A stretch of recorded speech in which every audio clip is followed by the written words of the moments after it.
ஜெபிப்போம்.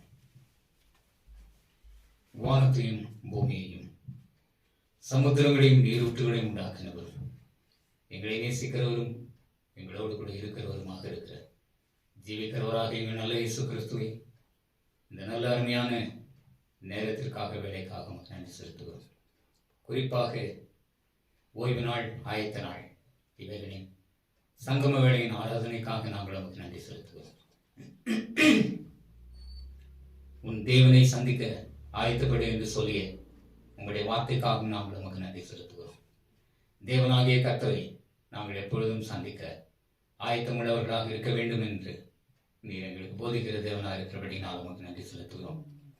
அநேக தேவனுடைய மனிதர்கள் உமாறு அழைக்கப்பட்டவர்கள், தெரிந்து கொள்ளப்பட்டவர்கள், எப்பொழுது தேவன் எங்களிடத்தில் வருவார், எப்பொழுது நாங்கள் தேவ தரிசனங்களை காண்போம், எப்பொழுது தேவ சத்தத்தை கேட்போம் என்றெல்லாம் அவரோடு காத்திருந்தார்கள் என்பதை நாங்கள் அறிகிறோம். பத்முத்தீவிலே கூட யோவான் என்னும் சீடன் அவன் சரீரத்தை மறந்த நிலையிலே இருக்கும்போது, இதோ நான் கர்த்தருடைய நாளில் ஆவிக்குள்ளானேன், அப்பொழுது ஒரு பேர் இறைச்சலை போன்ற ஒரு சத்தத்தை கேட்டேன், அப்பொழுது தேவன் என்னோடு கூட பேசினார் என்று சொல்லப்பட்ட வார்த்தை நாங்கள் நினைவு கூறுகிறோம். அவ்விதமாக உமக்காக அவளோடு காத்திருக்கிறவர்களுக்கு தேவரே உம்மை நீர் வெளிப்படுத்தாமல் இருந்ததில்லை என்பதை நாங்கள் அறிகிறோம். அவ்விதமாக அவளோடு உம்மை தேட வேண்டும், வாஞ்சியோடு உம்மை நாட வேண்டும். அவ்விதமாக வாஞ்சியோடு உம்மை நாடுகிறவர்களுக்கு, தேடுகிறவர்களுக்கு நீர் உம்மை வெளிப்படுத்துகிற தேவன் என்பதை அறிந்து நமக்கு நன்றி செலுத்துகிறோம். அவ்விதமாக நீர் எங்களுக்கு உம்மை வெளிப்படுத்தி இருக்கிறதற்காக நமக்கு நன்றி செலுத்துகிறோம். உம்மை இன்னார் என்று அறிந்து கொள்ள நீர் எங்களுக்கு கிருபை செய்திருக்கிறதற்காக நமக்கு நன்றி செலுத்துகிறோம். நீர் எப்படிப்பட்ட தேவன், வல்லமை மிக்கவர், உன்னதமானவர், உயர்விலிருந்து உண்டானவர்.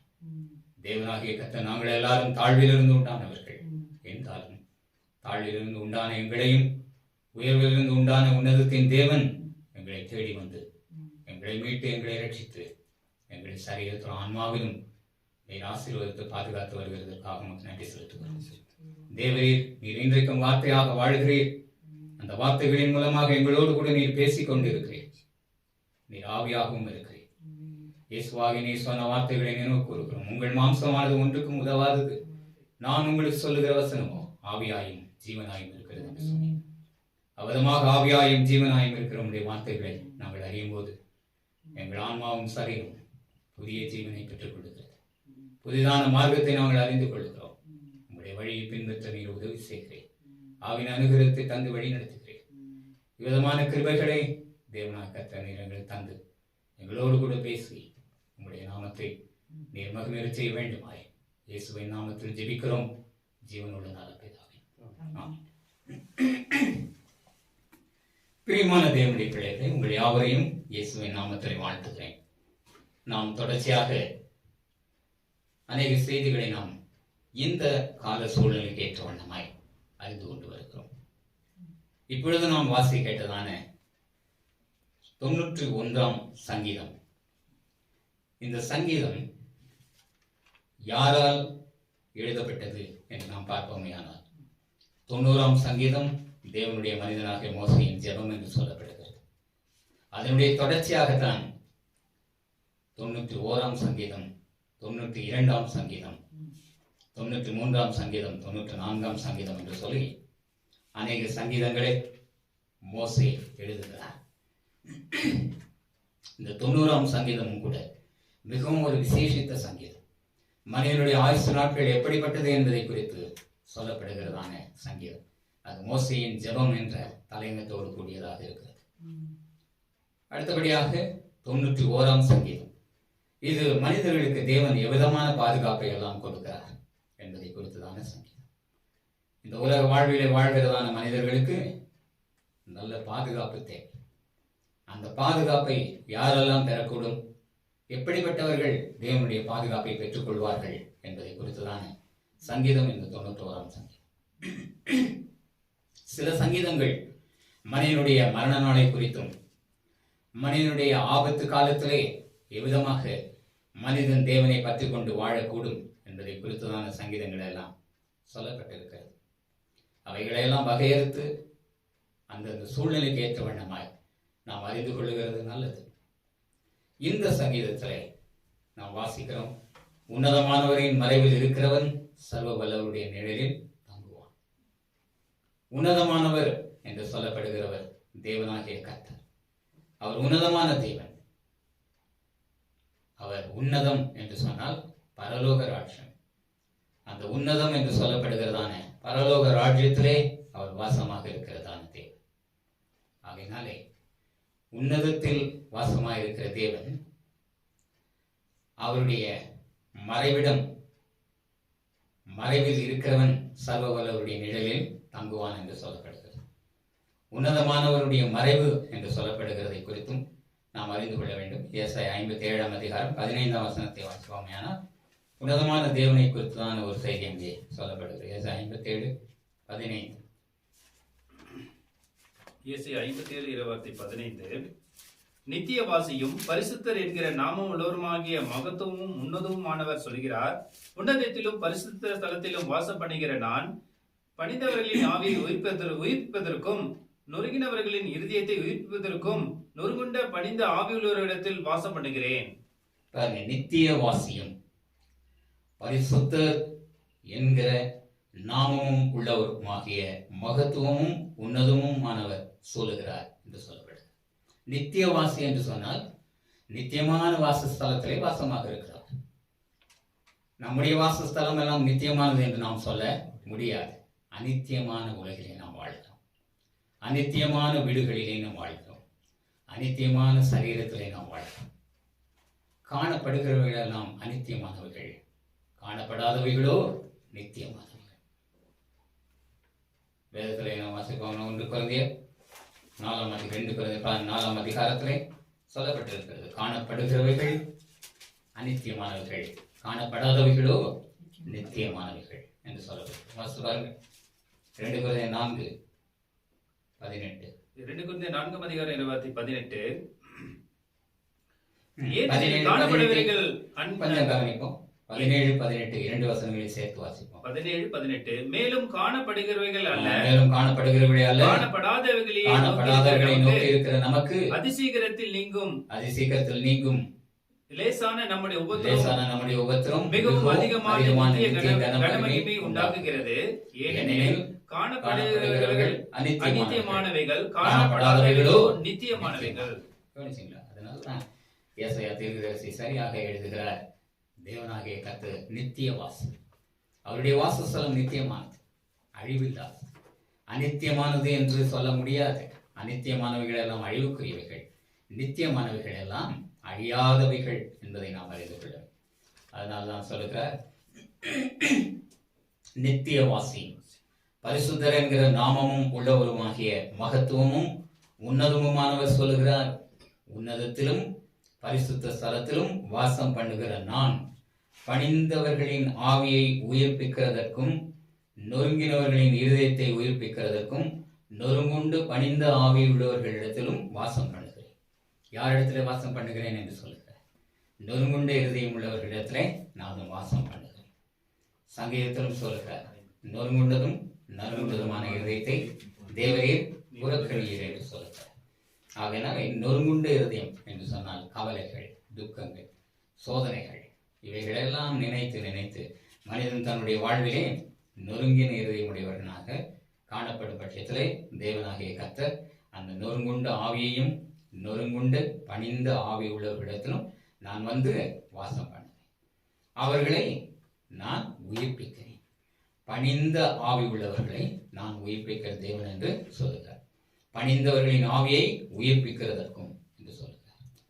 நொறுங்குண்ட ஆவியை உயிர்ப்பிக்கிறதற்கும், நொறுங்குண்ட இருதயம் உள்ளவர்களை உயிர்ப்பிக்கிறதற்கும், நொறுங்குண்டு பணிந்த ஆவி உள்ளவர்களிடத்திலும் நான் வந்து வாசம் பண்ணுகிற தேவன் என்று சொல்லுகிறார்.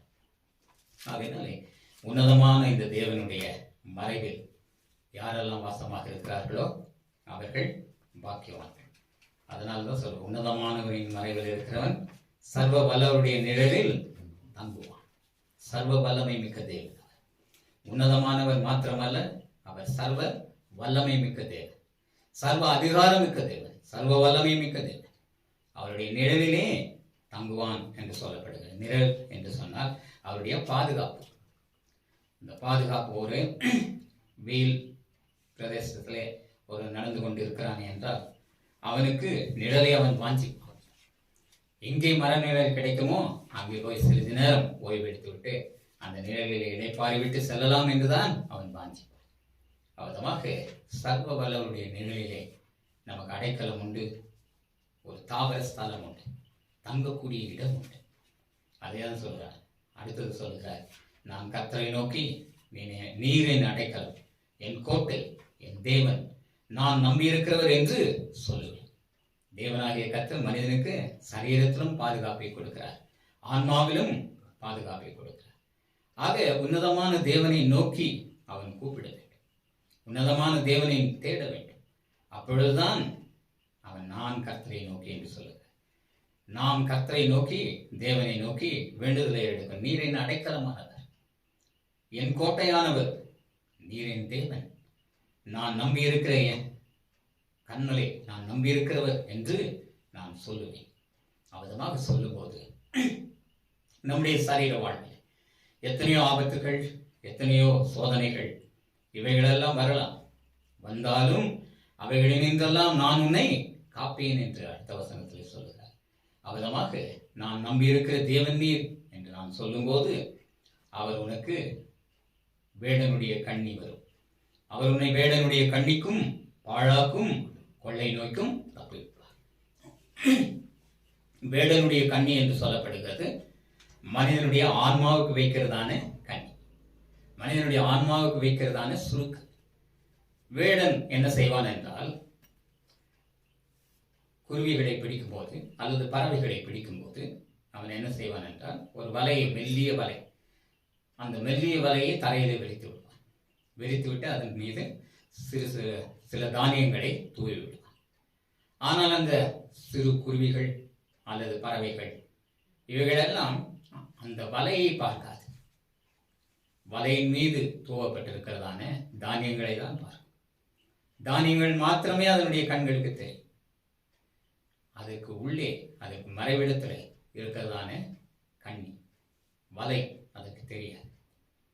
அது உடனடியாக என்ன செய்யும், அந்த தானியத்தை பார்த்து நமக்கு நல்ல ஒரு தானியம் இங்கே இருக்கிறதே என்று சொல்லி அது வேகமாக வந்து அந்த தானியங்களை நன்றாக கொத்தி கொத்தி உண்டு. உண்ட பிறகு அது பறக்க ரக்கைகளை அடித்தால் அது என்னாகும், அதனுடைய கால் நகங்கள் அந்த வலையிலே, பின்னப்பட்டிருக்கிற அந்த வலையிலே கால் நகங்கள் மாட்டிக்கும். அது ரக்கையை அடித்துக்கொண்டே தான் இருக்குமே தவிர அந்த நகங்களை அந்த வலையை நின்று, கண்ணியை நின்று விடுவிக்காதனாலே முடியாது. அதனால தான் சொல்றார், மனிதனை குறித்து கூட தேவனாய் கர்த்தர் சொல்லும்போது, நீங்களும் கூட அடைக்கலான் குருவிக்கு சமமாக இருக்கிறீர்கள். ஒரு காசுக்கு 2 அடைக்கலான் குருவிகளை விற்கிறார்கள் அல்லவா, அதை காட்டிலும் நீங்கள் விசேஷித்தவர்கள் என்று சொல்லுகிறார். நாமும் அடைக்கலான் குருவிக்கு சமமானவர்கள். நம்முடைய ஆன்மா ஒரு அடைக்கலான் குருவிக்கு சமமாக இருக்கிறது. நம்முடைய ஆன்மா தேவனாகிய கர்த்தருடைய பாதுகாப்புக்குரியதாக இருக்கிறது. ஆனால் நம்முடைய ஆன்மாவுக்கு விரோதமாக, நம்முடைய ஆன்மாவை வலையிலே அகப்படும்படியாக அநேக தந்திரமான காரியங்களை எல்லாம் சத்ரு செய்வோம். அவதமாக செய்யும் போது நாம் மிகவும் ஜாக்கிரதை உள்ளவர்களாக இருக்க வேண்டும். மறைவாக வைக்கப்பட்டிருக்கிற வலை நின்று நாம் நம்மை காத்துக் கொள்ள வேண்டும். வாசிப்பாருங்கள், மத்தேயு 10ஆம் அதிகாரம் 28-29 வசனங்களை வாசிப்போம். மத்தேயு 10ஆம் அதிகாரம் 28-29. ஆத்மாவை கொல்ல வல்லவர்களாயிராமல், பாருங்க, நல்லா கவனிக்க வேண்டும். ஆத்மாக்களை கொல்ல வல்லவர்களாய் இராமல் சரீரத்தை மாத்திரம் கொல்லுகிறவர்களுக்கு நீங்கள் பயப்பட வேண்டாம். ஆத்மாவையும் சரீரத்தையும் நரகத்தில் அழிக்க வல்லவருக்கு பயப்படுங்கள் என்று சரீரத்தை குறித்தும் ஆன்மாவை குறித்தும் சொல்லிவிட்டுதான் இயேசு சொல்லுகிறார், ஒரு காசுக்கு 2 அடைக்கலான் குருவிகளை விற்கிறார்கள் அல்லவா, ஆயினும் உங்கள் பிதாவின் சித்தமில்லாமல் அவைகளில் ஒன்றாகிலும் தரையிலே விடாது. அப்போ ஆன்மாவை குறித்தும் சரீரத்தை குறித்தும் சொல்லிவிட்டுதான் இயேசு 2 அடைக்கலான் குருவிகளுக்கு நீங்கள் சமமாக இருக்கிறீர்கள் என்று சொல்லுகிறார். நம்முடைய சரீரம், நம்முடைய ஆன்மா, இவ்விரண்டுமே அடைக்கலான் குருவிகளுக்கு சமமாக இருக்கிறது. அது பறந்து செல்லக்கூடியது நம்முடைய ஆன்மா. ஆகையினாலே வேடனுடைய கண்ணிக்கு அகப்படாதபடிக்கு நம்முடைய ஆன்மாவை நாம் காத்துக்கொள்ளுகிறவர்களாக இருக்க வேண்டும். வேடன் என்று சொல்லப்படுகிறவன் யார் என்றால் சத்ருவாகிய சாத்தான் வேடனுக்கு சமமானவனாக இருக்கிறான். வேடன் கண்ணிக்கை வைக்கிறான், வலையை விரிக்கிறான் என்றெல்லாம் சொல்லப்படுகிறது. ஓசியா 9ஆம் அதிகாரம் 8ஆம் வசனத்தை வாசிப்பார். ஓசியா 8ஆம் அதிகாரம் 29. அவர்கள் தனித்து திரிகிற காட்டுக்கழுதைகளைப் போல் அசிரியர் அண்டைக்கும் போனார்கள், இப்ராஹிமே நேசரை குழிக்கு பொருத்தி கொண்டார்கள். தவறான வார்த்தையை வாசித்தீர்கள். ஓசியா 9ஆம் அதிகாரம் 8ஆம் ஓசியா 9ஆம் அதிகாரம் 8. இப்ராஹிமின் கவர்காரர் என் தேவனோடு எதிர்த்து நிற்கிறார்கள், தீர்க்கதரிசிகள் தன் வழிகளெல்லாம் குருவி பிடிக்கிறவனுடைய கண்ணியாகவும் தன் தேவனுடைய ஆலயத்திலே பகையாளியாகவும் இருக்கிறான். என்ன சொல்லப்படுகிறது? இப்ராஹிமின் காவல்காரர் என் தேவனோடு எதிர்த்து நிற்கிறார்கள். கவனிக்க வேண்டும். எப்ராஹிமின் காவல்காரர் என் தேவனோடு எதிர்த்து நிற்கிறார்கள், தீர்க்கதரிசி தன் வழிகளிலெல்லாம் குருவி பிடிக்கிறவனுடைய கண்ணியாகவும் தன் தேவனுடைய ஆலயத்தில் பகையாளியாகவும் இருக்கிறார். கவனிச்சுங்க. ஆகையினால இந்த இடத்துல சொல்லப்படுகிறது, தேவனுடைய ஆலயத்தை காக்கிற காவல்காரர்கள் தேவனுக்கு எதிர்த்து நிற்கிறார்கள். அடுத்தது சொல்லப்படுகிறது, தீர்க்கதரிசி தன் வழிகளிலெல்லாம் குருவி பிடிக்கிறவனுடைய கண்ணியாக இருக்கிறார். அவன் கள்ள தீர்க்கதரிசி, சாத்தானால் பயன்படுத்தக்கூடிய தீர்க்கதரிசி. அவன் என்ன செய்கிறான்? குருவி பிடிக்கிற கண்ணியாக அநேக ஆத்துமாக்களை பிடிக்கிறவனாக காணப்படுகிறான், வஞ்சிக்கிறவனாக காணப்படுகிறான். தன் தேவனுடைய ஆலயத்திலே பகையாளியாகவும் இருக்கிறான், தேவனுக்கு பகையாளியாகவும் இருக்கிறான். அதனால் இப்படிப்பட்டதான சத்துருவு நின்று, தந்திரமான கள்ள போதனை நின்று, கள்ள தீர்க்க தரிசனத்தை நின்று நாம் நம்மை காத்துக்கொள்ள வேண்டும். அதனால் தான் வேடனுடைய கண்ணிக்கு உன் ஆன்மாவை அவர் தப்புவித்து காப்பார். எப்பொழுது என்றால், நீரின் அடைக்கலம், தேவரின் நீரின் கோட்டை, என் தேவன் நான் நம்பியிருக்கிறேன் என்று சொல்லும் போது தேவனாகிய கர்த்தர் உன்னை வேடனுடைய கண்ணிக்கு பாழாக்கும் கொள்ளை நோய் என்று சொல்லப்படுகிற. அடுத்தது பாழாக்கும் கொள்ளை நோய் என்று சொன்னால், இந்த உலகிலே இன்றைக்கும் பாழாக்கும் கொள்ளை நோய் இருக்கு. அது எல்லா காலத்திலுமே இருந்து வருது. தேவனாகிய கர்த்தர் படைத்த எகிப்திலே இஸ்ரவேல் ஜனங்கள் இருந்த போதே தேவனாகிய கர்த்தர் புழுதியை அடித்து, சாம்பலை அடித்து, சாம்பலை தூவி அநேக ஜனங்களுக்கு கொள்ளை நோயெல்லாம் உண்டு பண்ணினார் என்று சொல்லப்படுகிறது. ஒவ்வொரு காலத்திலும் கொள்ளை நோய் தேவனாகிய கர்த்தர் அனுப்புகிறார். அது மனிதர்களை கொள்ளை கொண்டு போகிறது, மனித உயிர்களை கொள்ளை கொண்டு போகிறபடினாலே தான் அதற்கு கொள்ளை நோய் என்று பெயர். இப்போ யாருக்கெல்லாம் இந்த கொள்ளை நோய், பாழாக்கும் கொள்ளை நோய், அவனை ஆன்மாவின் சரீரத்தையும் பாழாக்கி விடுகிறது, ஆன்மாவிலே சோர்வை கொடுக்கிறது. சரீரத்திலே கொள்ளை நோய் வந்துவிட்டால் மனிதன் ஆன்மாவிலே சோர்ந்து போகிறான், மனதிலே சோர்ந்து போகிறான், கவலை கொள்ளுகிறான், மரண பயம் அவனை பிடித்துக் கொள்கிறது. ஆகையினாலே இப்படிப்பட்டதான சூழ்நிலைகள் வரும்போது பாழாக்கும் கொள்ளை நோய்க்கும் அவர் உன்னை தப்புவிப்பார். அடுத்த வார்த்தை சொல்கிறார், அவர் தமது சிறகுகளாலே உன்னை மூடுவார்.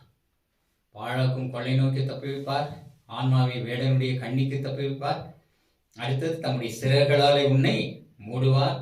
அவர் செட்டைகளின் கீழே அடைக்கலம் போகுவாய், அவருடைய சத்தியம் உனக்கு பரிசையும் கேடகமும் ஆகும். யாருக்கெல்லாம் இந்த பாதுகாப்பு இருக்கும் என்றால், தேவனுடைய சத்தியத்தையும் தேவனுடைய நீதியையும் கை கொள்ளுகிறவர்களுக்கு அது பரிசையும் கேடகமாக. தேவனுடைய சத்தியத்தை கை கொள்ளுகிறவர்களுக்கு தேவனாகிய கர்த்தர் சிறகுகளாலே அவர்களை மூடுவார், உன்னதமானவரின் மறைவிலே அவர்களை வைத்து காப்பேன் என்று சொல்கிறார்.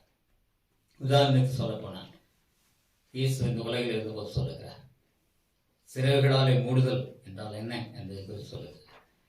மத்தேயு 23ஆம் அதிகாரம் 37ஆம் வசனத்தை நாம் வாசிப்போமானால், கோழி தன் குஞ்சுகளை சிறகுகளின் கீழே கூட்டி சேர்க்கும் வண்ணமாக, எருசலேமே நான் உன்னை கூட்டி சேர்க்க மனதாயிருந்தேன், ஆனால் உனக்கோ மனதில்லாமல் போயிற்று என்று சொல்லுகிறார். அந்த வசனத்தை வாசுவார்கள். மத்தேயு 23ஆம் அதிகாரம் 37ஆம் வசனம். மத்தேயு 23ஆம் அதிகாரம் 37. எருசலேமே எருசலேமே எருசலேமே எருசலேமே, தீர்க்கதரிசிகளை கொலை செய்து உன்னிடத்தில் அனுப்பப்பட்டவர்களை கல்லெறிகிறவர்களே, கோழி தன் குஞ்சுகளை தன் சிறகுகளின் கீழே கூட்டி சேர்த்து கொள்ளும் வண்ணமாக நான் எத்தனை தரமோ உன் பிள்ளைகளை கூட்டி சேர்த்துக் கூட்டி கொள்ள சேர்த்துக் கொள்ள மனதாயிருந்தேன். மனதாயிருந்தேன். உங்களுக்கோ மனதில்லாமல் போயிற்று. கவனிச்சீங்களா? இதை உதாரணமாக தேவன் சொல்கிறார். தேவனாகிய கர்த்தருக்கு சட்டைகள் உண்டு. அந்த சட்டைகள் எல்லாம் என்னவென்று வேதத்தில் சொல்லப்பட்டிருக்கிறது. அவர் ஒளியை வஸ்திரமாக தரித்து காற்றின் சட்டைகளின் மேலே பறந்து செல்கிறார் என்று சொல்லப்பட்டது. 104ஆம் சங்கீதத்தை வாசிப்பார்கள். காற்றின் சட்டைகளை கொண்டு அவர் பறக்கிறவர். 104ஆம் சங்கீதம் 2ஆம் வசனம். ஒளியை வஸ்திரமாக தரித்து வானங்களை திரையை போல் விரித்திருக்கிறீர். தம் மேல் வீடுகளில் தமது மேல் வீடுகளை தண்ணீர்களால் மச்சுப்பாவி மேகங்களை தமது ரதமாக்கி காற்றினுடைய சட்டைகளின் மேல் செல்கிறார். செல்கிறார். கவனிச்சீங்களா? காற்றினுடைய சட்டைகளின் மேல் செல்கிறார். தேவனுக்கு காற்று சட்டையாக இருக்கிறது. அப்பொழுது அவன் சட்டைகளின் மறைவிலே உன்னை வைத்து காப்பேன் என்று சொன்னால் காற்றின் சிறைகள் அவரிடத்தில் உண்டு. அவர் அகிரிமயமான தேவனாக இருந்தாலும், மேகங்களை ரதமாக்கி செல்லுகிறவராக இருந்தாலும், காற்றின் சட்டைகள் என்று சொன்னால், காற்று என்று சொன்னால் என்ன? தேவ தூதர்களையும் காற்று என்று வேதம் சொல்கிறது. பரிசுத்த ஆவியானவரையும் காற்று என்று சொல்கிறது. இதற்கு ஆதாரமாக 104:24 தம்முடைய தூதர்களை தூதர்களை காற்றுகளாகவும் தம்முடைய ஊழியக்காரரை அக்னி அக்னிஜுவாலையாகவும் ஜுவாலைகளாகவும் செய்கிறார். கவனிச்சீங்களா? தூதர்களை காற்றுகளாக வைத்திருக்கார் என்றால் அவரை சூழ எப்பொழுதுமே தூதர்கள் இருக்கிறார்கள். ஆகையினால் அந்த தூதர்களை கொண்டு நம்மை காப்பேன் என்பதுதான் இதனுடைய அர்த்தம். காற்றின் சட்டைகளை கொண்டு பறக்கிறார் என்று சொல்லப்படுகிறது. தேவனாகிய கர்த்தர் சிறகுகளாலே உன்னை மூடுவார் என்று சொன்னால் காற்று கோப்பான தூதர்களை கொண்டு உன்னை காக்கிறேன் என்பதுதான் இதனுடைய அர்த்தம். அவதமாக தேவனாகிய கர்த்தர் காற்றின் சிறைகளை, மேகங்களை ரதமாக்கி காற்றின் சிறைகளை கொண்டு பறக்கிறவராக இருக்கிறார். அதே போல இந்த இடத்திலும் நாம் வாசிக்கட்டும். என்னவென்று வாசிக்கட்டும்? தேவனாகிய கர்த்தர் உன் சட்டைகளின் சிறைகளின் கீழே உன்னை மறைக்கிறார். அதுக்கு உதாரணமாக மனிதர்கள் புரிந்து கொள்ளும் அளவிலே ஒரு கோழியை குறித்து சொல்லுகிறார். கோழி தன் குஞ்சுகளை தன் சிறைகளின் கீழே கூட்டி சேர்த்து மறைத்துக் கொள்ளும் வண்ணமாக, சிறைகளுக்குள்ளாக வைத்து மறைத்துக் கொள்ளும் வண்ணமாக நான் உங்களை என் சிறைகளின் கீழே சேர்த்துக் கொள்ளுகிற தேவன் என்று சொல்கிறார். உங்களை பாதுகாக்கிற தேவன் என்று சொல்கிறார். இந்த கோழியானது நன்றாக உற்று கவனிக்க வேண்டும். நம்ம உற்று கவனிக்கிறதில்லை கோழியினுடைய வாழ்க்கையை. கோழியானது அநேக குஞ்சுகளை குறித்து அது அப்படியே மேய்ச்சலுக்கு என்று விட்டுவிடும். அது ஆங்காங்கே அந்த குஞ்சுகள் எல்லாம் குப்பை மேடுக அங்கெங்கெல்லாம் பறச்சு அந்த இறைகளை தேடிக்கொண்டு அந்த குஞ்சுகள் சுறுசுறுப்பாக செயல்பட்டு கொண்டிருக்கும். ஆனால் இந்த பருந்து கழுகானது அந்த கோழியின் குஞ்சுகளை வேட்டையாடும்படியாக வானத்தில் அப்படியே பறந்து வரும்போது இந்த கோழி என்ன வானத்தை நோக்கி பார்த்து கொண்டேவா இருக்கும், வானத்தில் ஏதாவது ஆபத்து வருதா என்று. ஆனால் மேலே பறக்கிறதான அந்த பருந்தினுடைய நிழல் இந்த பூமியின் மீது விழும். அந்த கோழி அது வட்டமிட்டு கொண்டே வரும். கோழியும் கோழி குஞ்சுகளும் மேய்ந்து கொண்டிருக்கிறதான இடத்துல வட்டமிட்டு கொண்டே வரும். அப்பொழுது இந்த பருந்தானது அப்படியே கூறிய பார்வையுடையதாய் அப்படியே வட்டமிட்டு கொண்டே இருக்கும். அதனுடைய நிழலை இந்த கோழியானது பார்க்கும். தாய்க்கோழியானது அதனுடைய நிழலை தான் பார்க்கும். நிழலை பார்த்த மாத்திரத்திலே ஏதோ ஆபத்து இருக்கிறது என்று சொல்லி, என் குஞ்சுகளுக்கு ஆபத்து இருக்கிறது என்று சொல்லி அபயக்குரல் எழுப்பும். அபயக்குரல் எழுப்பின உடனே அந்த குஞ்சுகள் எல்லாம் என்ன செய்யும்? அந்த அபயக்குரலை நன்றாக கேட்டு உடனடியாக அந்த தாய்க்கோழியினுடைய சிறகுகள் அண்டையிலே வந்து தாய்க்கோழியான சிறகுகளுக்குள் மூடிவிடும். ஏதோ ஒரு கோழி குஞ்சு அந்த அபயக்குரலுக்கு செவிகொடாமல் இருக்குமானால், ஏதோ ஒரு சந்து பொந்தலை போய் அந்த அபயக்குரலுக்கு இந்த சட்டைகளின் மறைவிலே வந்து அடைக்கலம் புகவில்லை ஆனால் அந்த கோழி குஞ்சை தான் பருந்து என்ன செய்யும்? கவி இழுத்து போய் இரையாக்கி கொள்ளும். ஆகையினால தேவன் படைத்த ஒவ்வொரு படைப்புகளிலும் நமக்கு ஞானத்தை போதிக்கிறவராக இருக்கிறார். அவதமாகத்தான் என் சிறகுகளாலே உன்னை மூடுவேன், அவர் தம் சிறகுகளாலே உன்னை மூடுவேன் என்று சொல்கிறார். ஒரு டாக்ஸ் ஒன்று நான் அநேக ஆண்டுகளுக்கு முன்பதாக படித்திருக்கிறேன். சிறு வயசுலலாம் நிறைய டாக்ஸ் எல்லாம் கொடுப்பாங்க. அந்த டாக்ஸ் துண்டு பிரதிகள் அதெல்லாம் படிக்கும்போது ஒரு நல்ல ஒரு செய்தியை நான் அதில் படித்தேன். ஒரு வீடானது, ஒரு வீடு சேர்ந்த தோட்டம், அந்த இடத்துல திடீரென்று நெருப்பு பற்றி எரிந்துவிட்டது. எரிந்த உடனே எல்லாரும் வந்து நெருப்பெல்லாம் அணைத்தார்களாம். அணைத்த பிறகு கடைசியில் அந்த தோட்டத்தில் போய் பார்த்தால் ஒரு கோழி அப்படியே படுத்த நிலையிலே இருக்கிறது, உட்கார்ந்த நிலையிலேயே இருக்கிறது. இருக்கும்போது திடீரென்று இந்த கோழி இவ்விதமாக கருகி போய் அந்த நிலையில இருக்கிறதே என்று சொல்லி அதனை தள்ளிவிட்ட உடனே அந்த கோழியின் சிறகுகளின் கீழே இருந்து குஞ்சுகளெல்லாம் ஓடி வந்துவிட்டது. தாய்க்கோழியானது தம்முடைய ஜீவனை கொடுத்து அதனுடைய குஞ்சுகளை எல்லாம் அந்த சிறகுகளின் கீழே காப்பாற்றி இருக்கிறது. அதை பார்த்தவர்கள் ஆச்சரியப்பட்டார்கள். இந்த தாய்க்கோழியான தன்னுடைய ஜீவனையும் கொடுத்து தன் குஞ்சுகளை காப்பாற்றி இருக்கிறது. அதை தான் இயேசு சொல்றார்.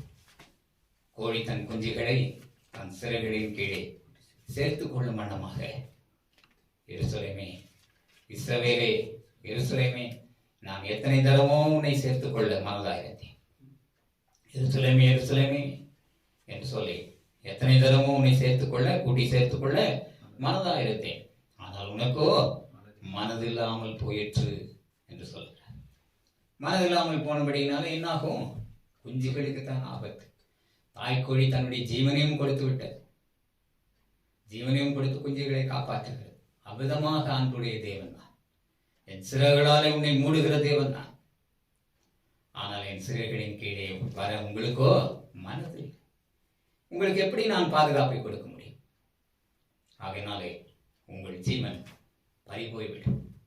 உங்கள் ஜீவன் ஒன்றோ அக்னிக்கோ அல்லது சத்ருவுக்கோ அல்லது வேறொரு இயற்கை சீற்றத்திற்கோ நீங்கள் பலியாகி விடுவீர்கள்.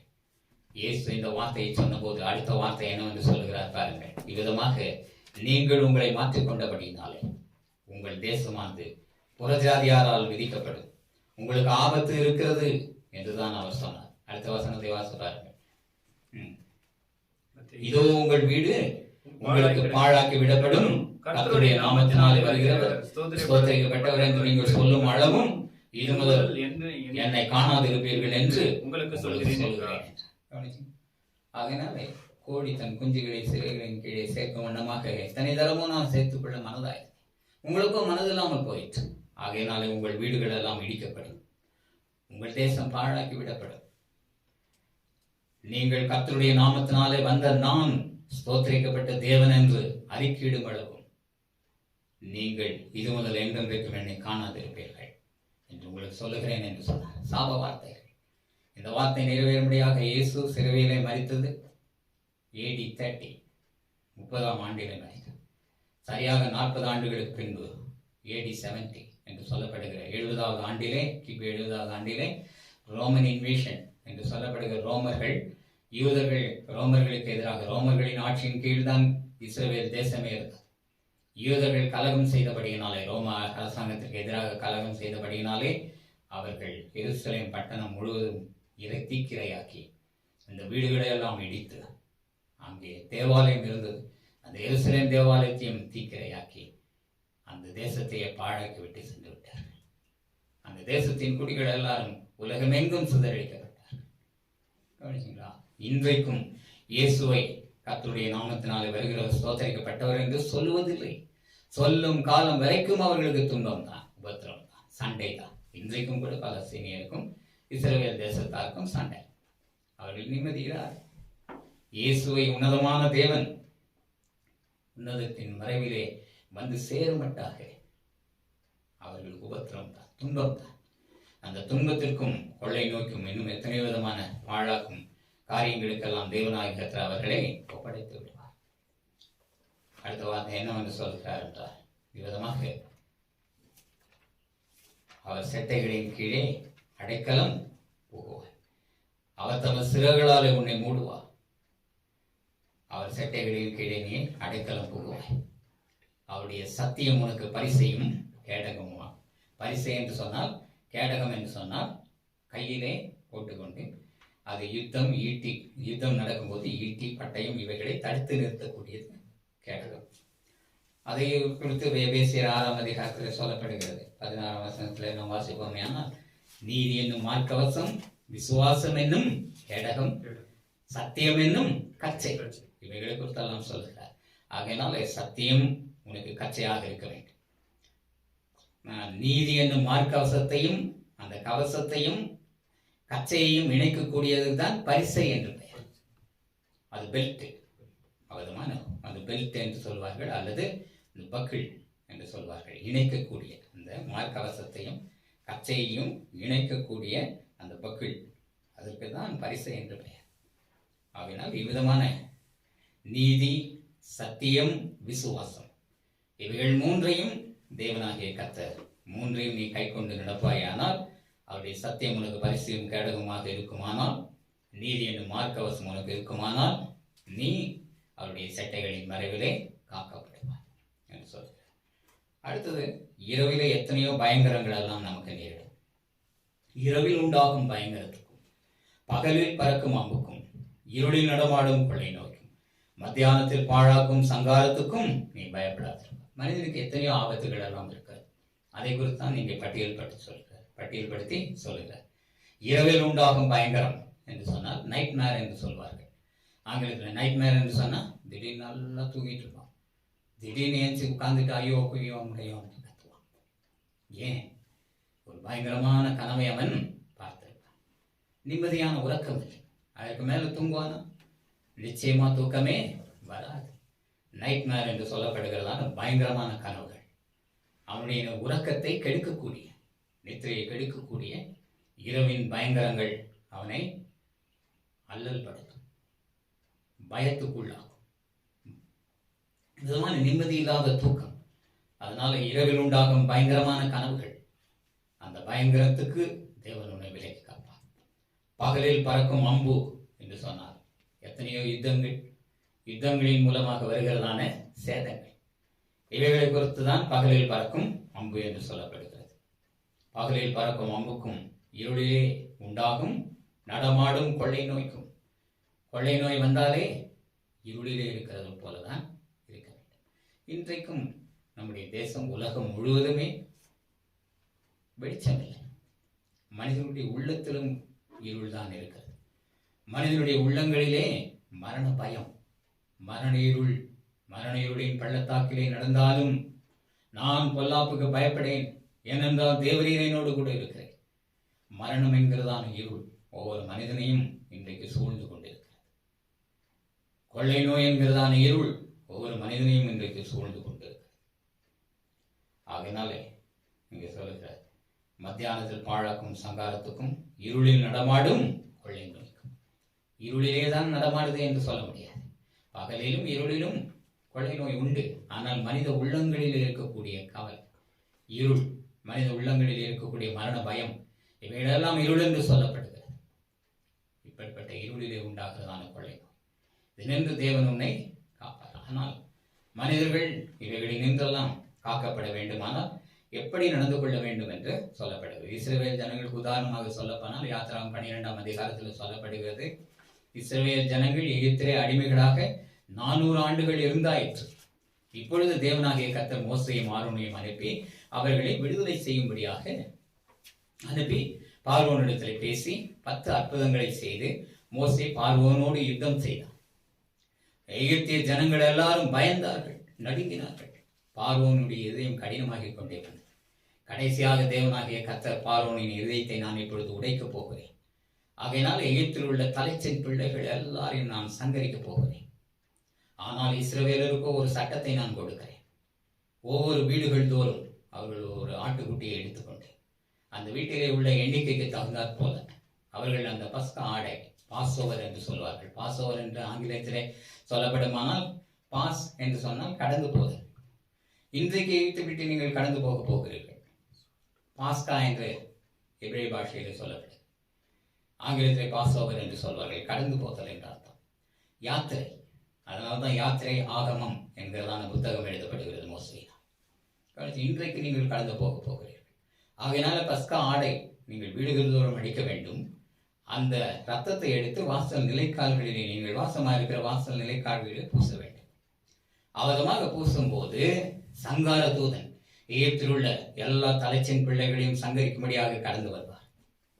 கடந்து வரும்போது யாருடைய வாசல் நிலைக்கால்களில் எல்லாம் அந்த அடிக்கப்பட்ட அந்த பஸ்கா ஆட்டினுடைய ரத்தம் பூசப்பட்டிருக்கிறதோ அந்த வீட்டை விட்டு சங்கார தூதன் அந்த ரத்தத்தை பார்த்த மாத்திரத்திலே கடந்து சென்று விடுவார். அப்பொழுது வீட்டுக்குள் நீங்கள் இருக்க வேண்டும். கவனித்தீர்களா? சங்கரிக்கப்படாமல் இருக்க வேண்டுமானால், உங்கள் உயிர் காப்பாற்றப்பட வேண்டுமானால் நீங்கள் வீட்டுக்குள் இருக்க வேண்டும். அதான் குவாரண்டைன், ஹோம் குவாரண்டைன் என்று சொல்லுவாங்க. இஸ்ரேல் ஜனங்களை தேவன் ஹோம் குவாரண்டைன் அதில் வைத்தார். ஒரு இரவு முழுவதும் அவர்கள் இருந்தார். விதமாக வீட்டை விட்டு வெளியே இருந்தவன் எகிப்திலே சங்கரிக்கப்பட்டு போவான். அந்த ரத்தம் பூசப்படாத அந்த வீடும் தலைச்சின் பிள்ளை இருக்குமானால், இஸ்ரவேலரானாலும் தேவனுடைய கட்டளைக்கு கீழ்ப்படியவில்லை, ஆகிய ரத்தம் பூசவில்லை. இந்த ரத்தம் பூசுறதுனால என்ன இருக்கிறது என்று அற்பமாய் எண்ணினவர்கள் இருந்திருக்கக்கூடும். ஏனென்றால் அநேக எகிப்தியர்கள், எகிப்திய அதிகாரிகள், எகிப்திய பிரபுக்கள் யூத பெண்களை திருமணம் செய்திருக்கிறார்கள். அவர்கள் அலட்சியமாக இருந்திருப்பார். அவர்களுடைய வீட்டிலே ரத்தம் பூசாமல் இருக்குமானால், இஸ்ரவேலிய பெண்களை திருமணம் செய்தவர்களுடைய வீட்டிலும் கூட தலத்தின் பிள்ளைகளின் சங்காரம் உண்டாயிருக்கு. கவனிச்சிங்களா? அதனால் வீட்டை விட்டு வெளியே வராதீர்கள் என்று சொன்னார். நாம் சரீரத்திலே காக்கப்பட வேண்டுமானால், மரணமடையாமல் இருக்க வேண்டுமானால், இன்றைக்கும் அதை தான் தேசம் சட்டமாக ஏற்றுகிறார்கள். கவனிச்சிங்களா? குவாரண்டைன் என்று அதற்கு பெயரும் கொடுத்திருக்கிறார்கள். இயேசுவும் கூட 40 நாட்கள் அவர் உபவாசம் இருந்தார் என்று சொல்லப்படுகிறது. அவர் உபவாசம், ஒரு புத்தகத்தில் நான் படித்திருக்கேன், கம்பேனியன் பை பைபிள், வேத உபகரணம் என்கிறதான் புத்தகம். இயேசு இந்த 40 நாட்கள் அவர் தனித்து இருந்தார். தனித்து இருந்தபோது பிசாசினால் சோதிக்கப்பட்டார் என்று சொல்லப்படுகிறது. அவர் தனித்து இருந்த அந்த மலைக்கு பேர் தான் குவாரண்டினா என்று எழுதப்பட்டிருக்கிறது. இயேசு தனித்திருந்த அந்த மலைக்கு பேர் குவாரண்டினா என்று எழுதப்பட்டது. இது லத்தீன் பாஷை. குவாரண்டினா என்று சொல்லப்படுகிறது லத்தீன் பாஷை. அது எபிரேய பாஷையிலும் கூட அந்த வார்த்தை எடுத்திருக்கிறார். அதனால் அந்த மலைக்கு பேர் குவாரண்டினா என்று பெயர். அதை தான் இன்றைக்கு குவாரண்டைன் என்று சொல்கிறார். இன்றைக்கு குறைந்த நாட்களை சொல்லுகிறார். ஏறக்குறைய 40 நாட்கள் கொண்டதுதான் ஒரு குவாரண்டைன் டேஸ். முற்காலங்களில் எல்லாம் பிளேக் நோய் வந்திருக்கிறது. அந்த பிளேக் நோய் வந்த போதெல்லாம் என்ன செய்வார்கள்? அவர்களை தேசத்திலே வைக்க மாட்டார்கள். அவர்களை எங்கே கொண்டு போய் வைப்பார்கள் என்றால், நடுக்கடலிலே கப்பலிலே கொண்டு போய் அடைத்து விடுவார்கள். அப்போதான் பாதுகாப்பு. கப்பலிலே அவர்களுக்கு தேவையானதை கொண்டு போய், அல்லது ஏதோ ஒரு விமானத்தின் மூலமாகவோ, அல்லது அவர்களை கொண்டு போய் ஏதோ படகின் மூலமாகவோ அவர்களுக்கு தேவையான உணவு பட்டணங்களை எல்லாம் அனுப்பி கொடுத்து விட்டு எல்லாரும் வந்து விடுவார்கள். தேசத்துக்குள்ளே அவர்களை நடமாட விட மாட்டார்கள். கப்பலிலே தான் வைப்பார்கள். ஏறக்குறைய 40 நாட்கள். அதில் சாகிறவன் சாகட்டும், உயிரோடு இருந்தால் மாத்திரம் 40 நாட்களுக்கு பின்பு அவன் ஏறக்குறைய அவன் வியாதி நீங்கி, வியாதி கிருமி எல்லாம் செத்து போய் பிழைத்திருப்பான் என்று சொல்லி தேசத்துக்குள்ளே கொண்டு வருவார். இவ்விதமான குவாரண்டைன் ஷிப் என்று சொல்லி அதற்கும் பெயர் இருக்கிறது. இவ்விதமாக மனித உயிர்கள் எவ்விதமாக வீணாக பலியாவதை யாருமே விரும்ப மாட்டார். கொள்ளை கொண்டு போய் மனிதர்கள் கொள்ளை நோய் நான் சாவதை யாரும் விரும்புவது. தேவனும் சொல்லுகிறார், மனிதன் சாகிற சாவை நான் விரும்புகிற தேவன் அல்ல. மனிதர்கள் உயிர் வாழ வேண்டும், சரீரத்திலும் உயிர் வாழ வேண்டும், ஆன்மாவிலும் உயிர் வாழ வேண்டும். மனிதன் சாகிற சாவை நான் விரும்புகிற தேவன் அல்ல என்று சொல்லுகிறார். ஆகையினாலே இவ்விதமாக பாழாக்கும் கொள்ளை நோய், இருளில் நடமாடும் கொள்ளை நோய், மத்தியானத்தில் பாழாக்கும் சங்காரம், இவைகளுக்கெல்லாம் நீ பயப்பட மாட்டாய். எப்பொழுது பயப்பட மாட்டாய் என்றால், நீ எப்பொழுது பயப்பட மாட்டாய் என்றால், எனக்கு அடைக்கலமாக இருக்கிற உன்னதமான கர்த்தர் உனக்கு தாபரமாக கொண்டார். தேவனின் அடைக்கலம், தேவனின் கோட்டை, தேவன் என்னை காக்கிறவர், தேவன் எனக்கு அடைக்கலமானவர். உன்னதமான கர்த்தர் எனக்கு தாபரம். தாபரம் என்று சொன்னால் தங்குமிடம். தேவன் உன்னதமான தேவன். அவருடைய மறைவிடத்திலே என்னை வைத்திருக்கிறார். என்னை தாபர ஸ்தலத்திலே வைத்திருக்கிறார், அவருடைய தாபர ஸ்தலத்திலே. நாம் நம்முடைய குவாரண்டைன்ல இருந்தோமானால் பிரயோஜனம் இல்லை. தேவனுடைய குவாரண்டைனுக்குள்ள போக வேண்டும். தேவனுடைய பாதுகாப்புக்குள் நாம் வாழுகிறவர்களாக இருக்க வேண்டும். அப்பொழுதுதான் நம்முடைய சரீரமும் ஆன்மாவும் காக்கப்படும். தேவனுடைய தாபர ஸ்தலத்துக்குள். இதற்கு சரியான வார்த்தை குவாரண்டைன் என்று சொல்லலாம்.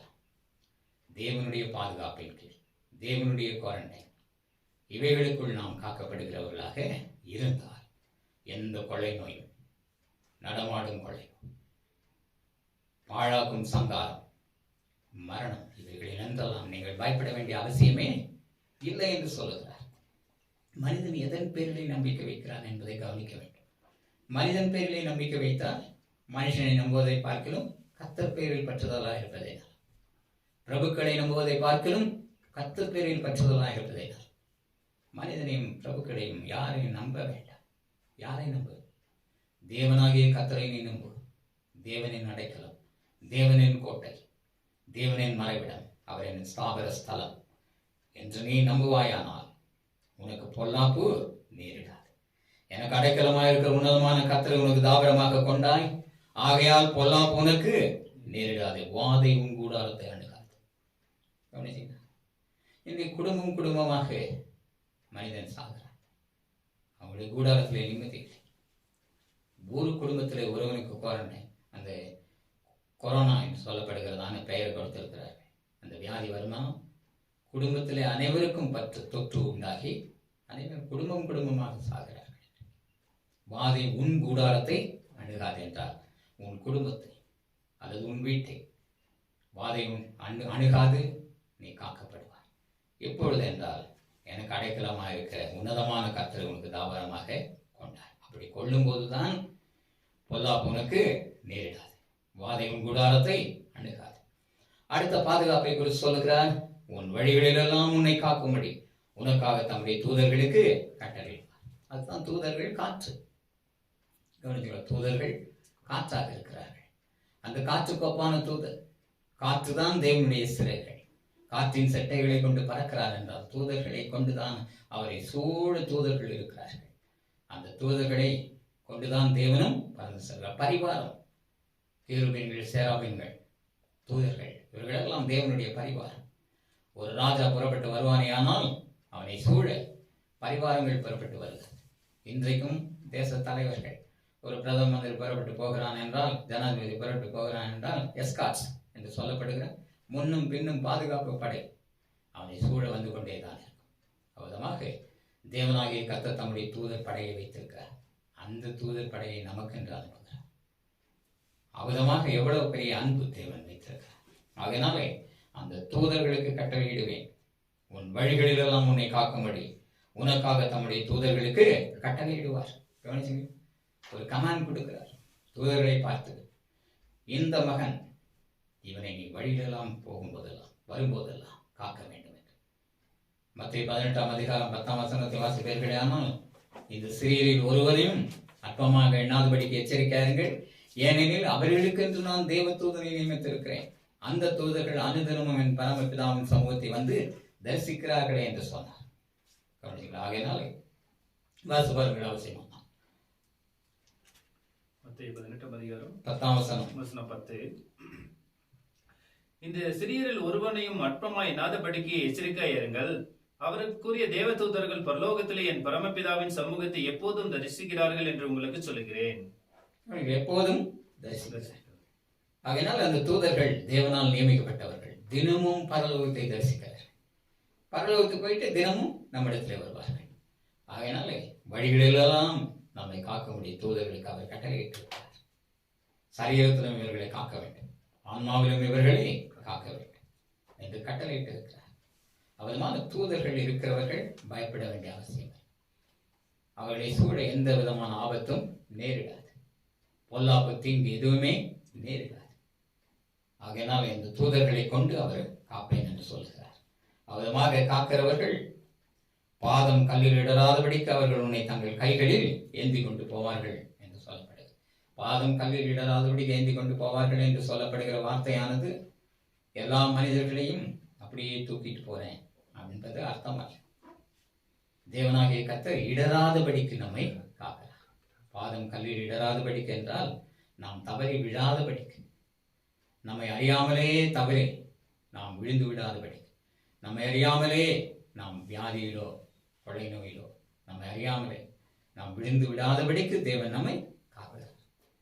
பாதம் கல்லில் இடாதபடிக்கு அவர்கள் உன்னை தங்கள் கைகளில் ஏந்தி கொண்டு போவார்கள். தூதர்களை கொண்டு காக்கிறேன் என்பதற்கு அடையாளமாக இந்த வார்த்தைகளை அவர் சொல்கிறார். தேவன் வெறுமனே நான் உன்னை காப்பேன் எல்லா தீங்குக்கும் உன்னை விலைக்கு காப்பேன், உன் சரீரத்தை காப்பேன், உன் ஆன்மாவை காப்பேன். 121ஆம் சங்கீதத்திலே சொல்லுகிறார், உன் சரீரத்தை காப்பேன், உன் ஆத்மாவை காப்பேன், உன்னை எல்லா தீங்குக்கும் விலைக்கு காப்பேன், உன் போக்கையும் வரத்தையும் இது முதல் கொண்டு காப்பேன் என்றெல்லாம் சொல்லுவாராமா. சும்மா ஒன்றும் அவர் சொல்லுவதில்லை, அதற்கு ஏற்பாடுகளை செய்கிறார். என்ன ஏற்பாடு என்றால், தூதர்களை ஏற்பாடு செய்து அந்த தூதர்களை இவன் போக்கிலும் வரத்திலும் இருந்து இவனை காக்க வேண்டும், இவன் வழிகளிலெல்லாம் இவனை காக்கும்படி உனக்கு கட்டளையிடுகிறேன் என்று சொல்லுகிறார். யாரை? தேவனை ஆணித்தரமாய் நம்புகிறவர்கள், உன்னதமான தேவனை அடைக்கலமாக கொண்டிருக்கிறவர்கள். அதோடு மாத்திரமல்ல, எனக்கு ஒத்தாசை வரும், பர்வதங்களுக்கு நேராக என் கண்களை ஏறெடுக்கிறேன், வானத்தையும் பூமியும் உண்டாக்கின கர்த்தரிடத்தில் எனக்கு ஒத்தாசை வரும் என்று யார் நினைக்கிறானோ அவனுடைய காலை அவர் தள்ளாட விட்டார். இதற்கு இணையான வார்த்தைகள் அவைகள் 121ஆம் சங்கீதம். அவர் உன் காலை தள்ளாட விட்டார், உன்னை காக்கிறவர் உறங்கார், உன்னை எல்லா தீங்கும் உன்னை காப்பார், உன் வலல் பக்கத்தில் உனக்கு நிழலாயிருந்து உன்னை காப்பேன் என்று சொல்கிறார். உன் சரீரத்தை காப்பேன், ஆன்மாவை காப்பேன், உன் போக்கையும் வரத்தையும் கூட இது முதல் கொண்டு என்னாலும் காப்பேன் என்று சொல்கிறார். இதெல்லாம் தேவன் நம்ம கொடுக்கிற பாதுகாப்பை குறித்ததான சங்கீதங்கள்.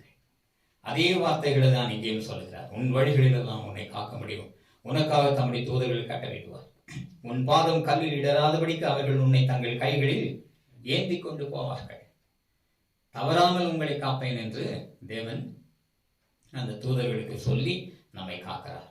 அடுத்தது சொல்கிறார், சிங்கத்தின் மேலும் விரியன் பாம்பின் மேலும் நீ நடந்து பால சிங்கத்தையும் வலு சர்ப்பத்தையும் மிதித்து போடுவார் என்று சொல்வார். ஆனால் சிங்கம் என்று சொன்னால் நாம் போய் சிங்கத்தை போய் கொல்ல முடியாது, வலு சர்ப்பத்தையும் நாம் கொல்ல முடியாது, அதன் மீது நடந்தும் போக முடியாது.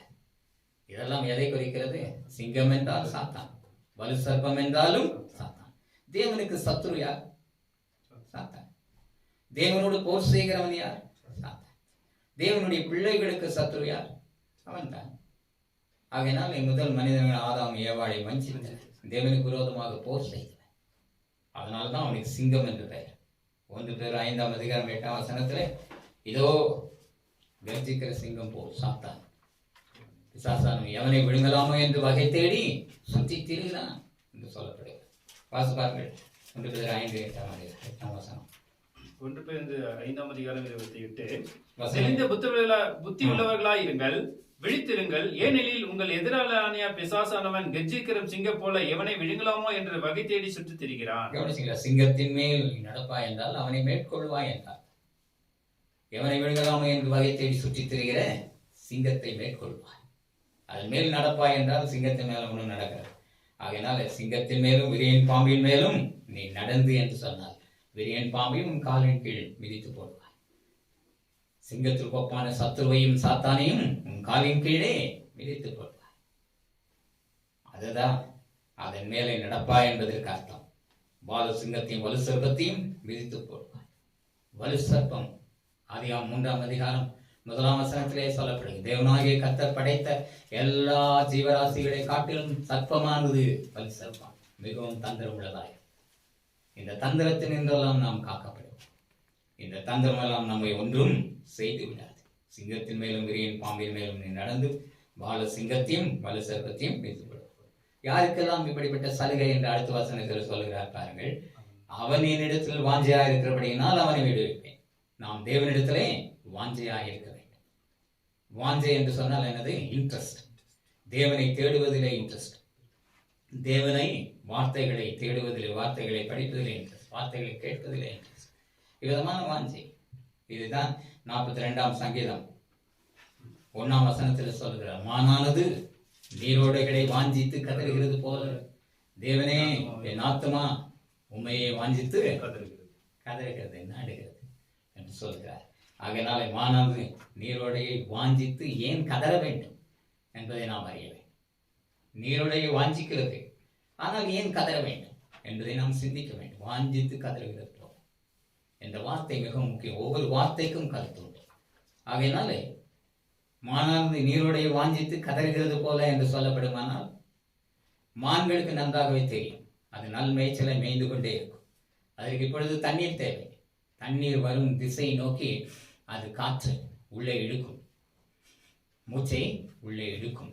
மூச்சை உள்ளே இழுக்கும் போது தண்ணீரின் வாசனை எந்த திக்கிலிருந்து வருகிறது என்று அந்த மான்களுக்கு நன்றாக தெரியும். தண்ணீர் எந்த திசையிலே இருக்கிறது என்று சொல்லி இந்த மான்களுக்கு நன்றாக தெரியும். ஈரக்கசிவுள்ள ஒரு காற்று அது மூச்சை எடுக்கும்போது அதற்குள்ளாக செல்லுமானால் இந்த திக்கிலே தண்ணீர் இருக்கிறது என்று சொல்லி அது அறிந்து கொள்ளும். அறிந்த மாத்திரத்திலே அது அந்த திசை நோக்கி ஓடும். வாஞ்சித்து கதறுகிறது போல் அந்த தண்ணீரை நாடி ஓடும் போதே அதற்கு தெரியும் இங்கே நமக்கு ஆபத்து இருக்கிறது. ஆனாலும் பரவாயில்லை. அந்த ஆபத்து ஏன் இருக்கிறது என்றால் மான்களானது, இந்த காட்டாடு, மான், வரையாடு இவைகள் எல்லாம் தண்ணீர் இருக்கிற இடத்துல வந்து கூடி அந்த தண்ணீரை பருகும் போது தான் அங்கே துஷ்ட மிருகங்கள் எல்லாம் மறைந்திருக்கும், பதிவிருக்கும். புலி, சிங்கம், இன்னும் எத்தனை விதமான துஷ்ட மிருகங்கள் எல்லாம் பதிவிருக்கும். புலி போன்ற மிருகங்கள் எல்லாம் பதிவிறது இந்த வரையாடுகள், இந்த காட்டாடுகள், இன்னுமாக மான் கூட்டங்கள் இவைகளெல்லாம் ஏகமாய் வந்து அந்த தண்ணீரை பருகும்போது இவைகள் மறைந்திருந்து வந்து அவைகளை தாக்கி தனக்கு இரையாக்கி இதெல்லாம் மான்களுக்கு தெரியும். இந்த தண்ணீரை நாம் போகும்போது நம்முடைய உயிருக்கு ஆபத்து உண்டு என்று சொல்லி அந்த மான்களுக்கு நன்றாகவே தெரியும். ஆனாலும் பரவாயில்லை, என் ஜீவன் போனாலும் பரவாயில்லை, நான் தண்ணீரை குடித்து என் தாகத்தை தணித்து கொண்டு நான் சாவேன். எனக்கு நினைவோடு கூட தான் அந்த மான்களானது நீரோடைய வாஞ்சித்து கதறிக்கொண்டு ஓடி அதனை பருகுகிறது.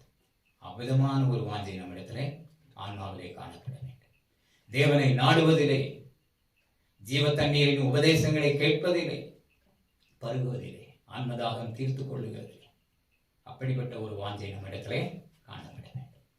மானானது நீரோடைகளை வாஞ்சித்து கதறுகிறது போல, தேவனே என் ஜீவன் போனாலும் பரவாயில்லை, என் சரீர ஜீவனை நான் தியாகம் செய்து என் ஆன்ம ஜீவனை நான் காத்துக்கொள்ளும்படியாக ஜீவ தண்ணீரின் உபதேசங்களை பருகி நான் வாழ்வேன், உமக்கு சாட்சியாக வாழ்வேன் என்கிறதான ஒரு வாஞ்சை, மானியனுடைய வாஞ்சை போன்ற ஒரு வாஞ்சை யாரிடத்திலே காணப்படுகிறதோ அவர்கள் தான் தேவனால் ஆசீர்வாதம் பெறுவார்.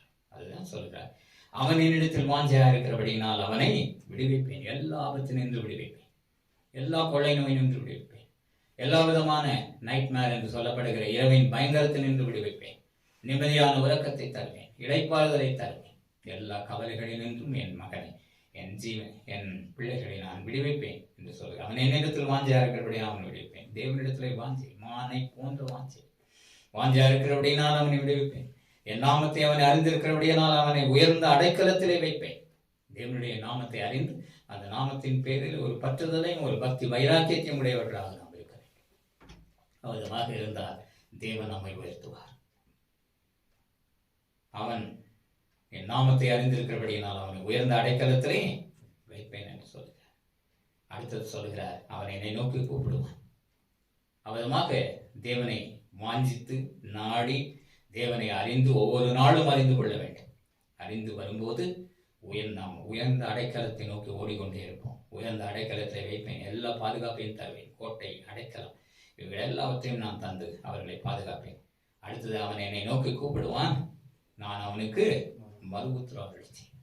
நம்முடைய வேண்டுதலுக்கு அவன் செவி கொடுப்பேன் என்று சொல்கிறார். நாம் எதை கேட்கிறோமோ அதை பெற்றுக்கொள்ள முடியாத அவர்கள் செய்வார். அதனால் நான் மறு உத்தரவு செய்வேன். ஆபத்து வரும்போது ஆபத்தில் நானே அவனோடு இருந்து அவனை தப்புவித்து அவனை கனப்படுத்துவேன். மனிதர்களுக்கு இந்த உலக வாழ்வில் எத்தனையோ ஆபத்துகள் உண்டு. தேவனை நம்புகிறவர்களுக்கும் ஆபத்துகள் உண்டு. எத்தனையோ தேவ ஊழியத்தை செய்கிறவர்களும் கூட இந்த கொள்ளை நோக்கி பலியாகி இருக்கிறார்கள் என்று கேள்விப்படுகிறோம். ஆகையினால் ஆபத்துகள் உண்டு. உலகத்தார் அனைவருக்கும் வருகிறதான ஆபத்துகள் தேவனுடைய பிள்ளைகளுக்கும் உண்டு. கவனித்தீர்களா? ஆகையினால இந்த ஆபத்துகள் எல்லாம் வரும்போது ஆபத்தில் நானே அவனோடு இருந்து அவனை தப்புவிப்பேன் என்கிற நம்பிக்கை, விசுவாசம் நம்மிடத்திலே காணப்பட வேண்டும். விதமாக சரீர வாழ்வை மாத்திரம் தேவன் பாதுகாக்கிறவர் அல்ல, நம்முடைய ஆன்மாவையும் பாதுகாக்கிறவர். எல்லா கள்ள உபதேசங்கள், வேடனுடைய கண்ணி, விதமான ஆன்மாவுக்கு விரோதமாக வருகிறதான உபதேசங்கள், தந்திரங்கள், பிசாசின் தந்திரங்கள், சிங்கத்துக்கு ஒப்பான தந்திரங்கள், வலு சொர்க்கத்திற்கு ஒப்பான பிசாசின் தந்திரங்கள் எல்லாவற்றினின்றும் கூட நம்மை விடுதலை ஆக்குகிறவர், நம்முடைய ஆன்மாவை காக்கிறவர். அடுத்த வார்த்தை, சரீரத்தை மாத்திரம் அவர் விதமாக காக்கிறவர் அல்ல, ஆன்மாவையும் காத்து நீடித்த நாட்களால் அவனை திருப்தியாக்கி என் ரட்சிப்பை அவனுக்கு காண்பிப்பேன். நீடித்த நாட்கள் என்று சொன்னால் தேவனாகிய கர்த்தருடைய ஒரு ராஜ்யத்திலே நித்திய காலமாய் நீடித்த நாட்களாய் வாழ்ந்திருக்கக்கூடிய பாக்கியம் 23ஆம் சங்கீதத்திலும் சொல்லப்படுகிறது, நான் கர்த்தருடைய வீட்டிலே நீடித்த நாட்களாய் நிலைத்திருப்பேன். நீடித்த நாட்களால் நான் அவனை திருப்தியாக்கேன் என்று சொன்னால் நம்முடைய ஆன்மாவை தேவனுடைய ராஜ்யத்திலே கர்த்தருடைய வீட்டிலே சேர்த்து நீடித்த நாட்களாய் நம்மை திருப்தியாக்கி நீடித்து நித்திய காலமாய் வாழும்படியான பாக்கியத்தை நமக்கு அவர் அருளுகிற தேவன். இவ்விதமான ரட்சிப்பை நாம் சுதந்திரிக்கும்படியாக நமக்கு கிருபை செய்கிறவர். இந்த ரட்சிப்பை சுதந்திரிக்க மட்டாக நம்மை ரட்சிப்பின் வழியிலே வழி நடத்துகிறவர் அவர். ஆகையினால் இந்த ரட்சிப்பை சுதந்திரிக்க மட்டாக தேவரீர் எங்களை வழி நடத்துவீராக. நீர் எங்களுடைய சரீரத்தை காக்கிற, எங்களுடைய சரீரத்தை பாதுகாக்கிறவர், எல்லா தீங்குக்கும் விலைக்கு காக்கிறவர், எங்கள் ஆன்மாவையும் காக்கிறவர். இவ்விதமான பாதுகாப்புக்கு எல்லாவற்றுக்காகவும் நாங்கள் உமக்கு நன்றி சொல்லுகிறோம். தூதர்களை கட்டளையிட்டு எங்களுக்கு என்று நியமித்திருக்கிறேன், இவர்களுக்கெல்லாம் நன்றி சொல்லுகிறோம் என்று சொல்லி தேவனிடத்திலிருந்து பெற்றுக்கொண்ட எல்லா நன்மையான ஈவுகளுக்காக எண்ணத்தை செலுத்துவோம். ரட்சிப்பின் பாத்திரமாக நம்முடைய இதயத்தை தேவனுக்கு நேராக எடுத்து அவருடைய நாமத்தை எந்நாளும் எப்பொழுதும் தொழுது கொள்ளுகிறவர்களாக இருக்க வேண்டும். அவரை எப்பொழுதும் வாஞ்சிக்கிறவர்களாக இருக்க வேண்டும். அவருடைய நாமத்தை எப்பொழுதும் உயர்த்துகிறவர்களாக இருக்க வேண்டும். இவைகளெல்லாம் நாம் அறிந்து செயல்படுவோமே. ஆனால் தேவன் நம்முடைய சரீரத்தை காப்பார், ஆன்மாவையும் காப்பார். ஒருவேளை மரணம் நேரிட்டாலும் தேவனுடைய ராஜ்யத்திலே நாம் நீடித்து வாழ்வோம் என்கிறதான் நம்பிக்கையோடு கூட நம்முடைய வாழ்வில் முன்னேறி செல்ல தேவன் தாமே நமக்கு செய்ய முடியாது. தேவனை நோக்கி வேண்டிக் கொள்வோம். வானத்தையும் பூமியையும் சமுத்திரங்களையும் நீரூற்றுகளையும் உண்டாக்கினவர், எங்களை நேசிக்கிறவரும் எங்களோடு கூட இருக்கிறவருமாக இருக்கிறார். ஜீவிக்கிறவராக எங்கள் நல்ல இயேசு கிறிஸ்துவே, இந்த நல்ல அருமையான நாளுக்காக இந்த வேலைக்காக நமக்கு நன்றி செலுத்துகிறோம். தேவரே, மோசேயின் ஜெபம் 90ஆம் சங்கீதம் மாத்திரமல்ல, 91ஆம் சங்கீதமும் கூட மோசேயின் ஜெபமாக இருக்கிறது என்பதை நாங்கள் அறிந்து உமக்கு நன்றி செலுத்துகிறோம். தேவனாகிய கர்த்தர் எவ்விதமான பாதுகாப்பை எல்லாம் உன்னதமான தேவனாகிய உம்மை விசுவாசிக்கிறவர்களுக்கு நீர் கொடுக்கிறீர் என்பதை நாங்கள் அறிந்து கொள்ள கிருபை செய்தமைக்காக உமக்கு நன்றி செலுத்துகிறோம். தேவனே, பல வகைகளிலே நீர் எங்களை காக்கிறீர், எங்கள் சரீரத்தை காக்கிறீர். உலகத்தில் எத்தனை ஆபத்துகள், எத்தனை விதமான கொள்ளை நோய்கள், எத்தனை விதமான மரண திகில், மரண பயம், எத்தனை விதமான பொல்லாப்புகள், தேவனாகிய கர்த்தர் இரவில் உண்டாகும் பயங்கரங்கள், யுத்தங்கள், இவைகளினால் வருகிறதான ஆபத்துகள், உயிர் சேதங்கள், இவைகளெல்லாம் இருந்தாலும் தேவனாகிய கர்த்தர் உன்னதமான தேவனாகிய உம்மை அடைக்கலமாகவும் தாவரமாகவும் கொண்டிருக்கிற உம்முடைய மறைவு இடத்திலே நிழலின் மறைவிலே தங்கியிருக்கிறவர்களை தேவனை நீர் காக்கிறவர் என்பதை நமக்கு நன்றி செலுத்தலாம். உம்மை வாஞ்சித்து நாடுகிறவர்களை நீர் காக்கிறேன். அவன் என்மேல் வாஞ்சியா இருக்கிறபடியினால் அவனை எல்லா தீங்குக்கும் நான் விடுவிப்பேன், விலக்கி காப்பேன். அவன் என் நாமத்தை அறிந்திருக்கிறபடியினால் அவன் உயர்ந்த அடைக்கலத்திலே நான் வைப்பேன், உயர்வை நோக்கி அவன் வழி நடத்துவேன். நீடித்த நாட்களால் அவனை திருப்தியாக்குவேன். என் ரட்சிப்பை ஆன்மாவிலே அவன் சுதந்திரிக்கும்படியாக அருள் செய்வேன். எத்தனை வாக்குத்தத்தங்கள் தேவனே, நீர் எவ்வளவோ எங்களை நேசித்து இப்படிப்பட்ட வாக்குத்தத்தங்களை கொடுக்கிறேன். கோழி தன் சிறகுகளின் கீழே தன் குஞ்சுகளை சேர்த்துக் கொள்ளும் வண்ணமாக, ஜீவனையும் கொடுத்து காக்கும் வண்ணமாக தேவரே, சத்துருடைய எல்லா சதி மோசங்களுக்கும் நீரங்களை உங்களுடைய சட்டைகளின் மறைவிலை மறைத்து வைத்து அன்புள்ள தேவனாய் எங்களை காக்கிறவர் என்பதை அறிந்து நமக்கு நன்றி செலுத்துகிறோம். உங்களுடைய சட்டைகளின் மறைவிலை எந்நாளும் எப்பொழுதும் நாங்கள் தங்கியிருக்க தேவனாகிய கர்த்தர் உங்களுடைய வார்த்தைகளை நாங்கள் கேட்க செவிமடுக்க நீர் கிருபை செய்து வழிநடத்த வேண்டுமாய் கெஞ்சுகிறோம். கோழி தன் குஞ்சுகளை அபயக்குரல் எழுப்பி தன்னுடைய சிறகுகளின் கீழே வந்து அடையுங்கள் அடையுங்கள் என்று அறைகூவி அழைக்கிறது போல தேவனாகிய கர்த்தருடைய பாதுகாப்பை நாங்கள் பெரும்படியாக நீர் அறைகூவி அழைக்கிறீர்கள் ஆண்டவரே. உங்களுடைய அபயக்குரலுக்கு நாங்கள் எப்பொழுதும் செவி கொடுத்தால் நாங்கள் சரீரத்தில் ஆன்மாவிலும் காக்கப்படுவோம்.